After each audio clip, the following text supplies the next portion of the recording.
Et bonjour à tous, on se retrouve aujourd'hui pour une vidéo sur ma chaîne que j'ai pas l'habitude de faire, mais comme c'est dans le thème, je vais quand même la faire. On va parler du nouveau Samsung Galaxy S6, S7, je veux dire, qui est sorti il y a pas longtemps, qu'on peut déjà précommander sur le site de Free ou Samsung. Voilà, fini l'intro, je vais vous commencer à vous parler de ses caractéristiques. Donc, ce fameux nouveau Galaxy S7 embarque une batterie de 3000 mAh pour le S7 et 3700 pour le S7 Edge.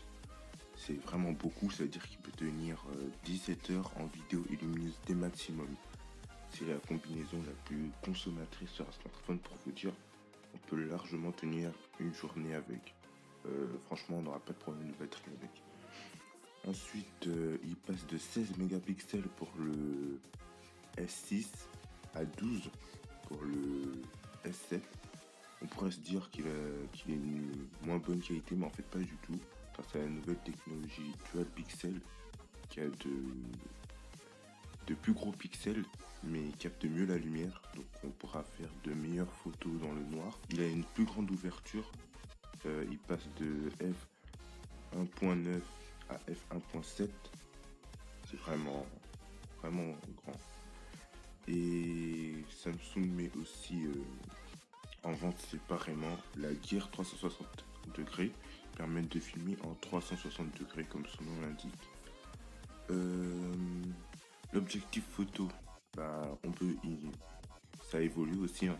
Il ne dépasse plus comme avant, enfin de quelques millimètres, mais ça ne gêne pas. Nous avons aussi le retour du waterproof IP68, ça veut dire qu'il peut tenir 30 minutes sous l'eau. Donc ce n'est pas le seul retour qu'on a. Ça c'était vraiment apprécié sur le S5, on ne l'avait plus sur le S6. Et là, il revient sur le S7. On a aussi le retour du slow micro carte SD, donc qui peut aller jusqu'à 200 Go. C'est vraiment énorme.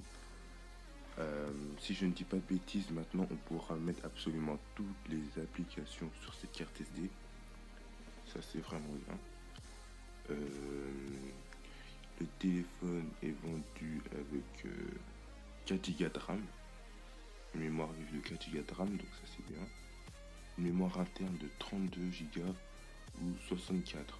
Mais comme elle est extensible, je pense que ça ira pour la mémoire. L'interface, elle a aussi été améliorée. L'étiquette a été améliorée, nous avons plus d'options. Toujours dans l'interface, si je prononce bien Always on Display, ça permet d'afficher des informations comme l'heure, le calendrier, les notifications en consommant très peu d'énergie grâce à son écran Super AMOLED qui éteint les pixels noirs au lieu de laisser allumer. Alors sur ce Galaxy S7, nous avons un processeur 60% plus puissant que le S6. C'est ce que j'ai entendu dire, qu'il pourrait arriver à la qualité d'une console next-gen. Donc c'est vraiment pas rien. Il a aussi un refroidissement à eau. Donc il ne pourra pas chauffer sur les gros jeux. Refroidissement à eau, c'est vraiment pas rien quand même. Je pense que problème de chauffage sur les Galaxy S7 et les gros jeux, on n'entendra pas parler. Donc ça c'est vraiment bien. Toujours pour les gamers, il a la possibilité de filmer ses parties de jeu grâce à une application de Samsung qui s'appelle Game Launcher. On peut filmer ses parties, prendre des screenshots, bloquer les boutons retour et multitâche pour ne pas avoir de problème quand on joue, et bloquer les notifications, tout ce qui pourrait gêner par exemple. Ça aussi c'est vraiment bien pensé. Donc en avant-dernière information sur ce Galaxy S7, on va parler de l'Antutu Benchmark. Alors là, il écrase toute forme de concurrence, hein. Il écrase déjà son prédécesseur, le Galaxy S6 Edge Plus. Il écrase l'iPhone 6S, il écrase l'iPad Pro. Il est vraiment loin devant, on peut dire. Mais bon, tout cela a un prix, donc on va parler du prix. 699 euros pour le S7 et 799 euros pour le S7 Edge. Et il est vendu jusqu'au 10 mars avec un casque de réalité virtuelle offert. Donc on peut voir que Samsung fait vraiment des efforts sur les prix, hein, puisqu'il le vend quand même moins cher que les S6 à leur lancement.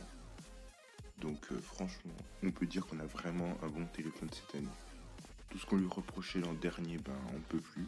Tout ce qui plaisait sur le S5 qui n'était plus sur le S6, ben c'est revenu. Ben là je vois pas ce qu'on pourrait lui reprocher. C'est vraiment un bon smartphone. Ce sera je pense le smartphone de l'année 2016. Bon, c'est la fin de cette vidéo, j'espère qu'elle vous aura plu. N'hésitez pas à la partager pour en faire profiter à vos amis.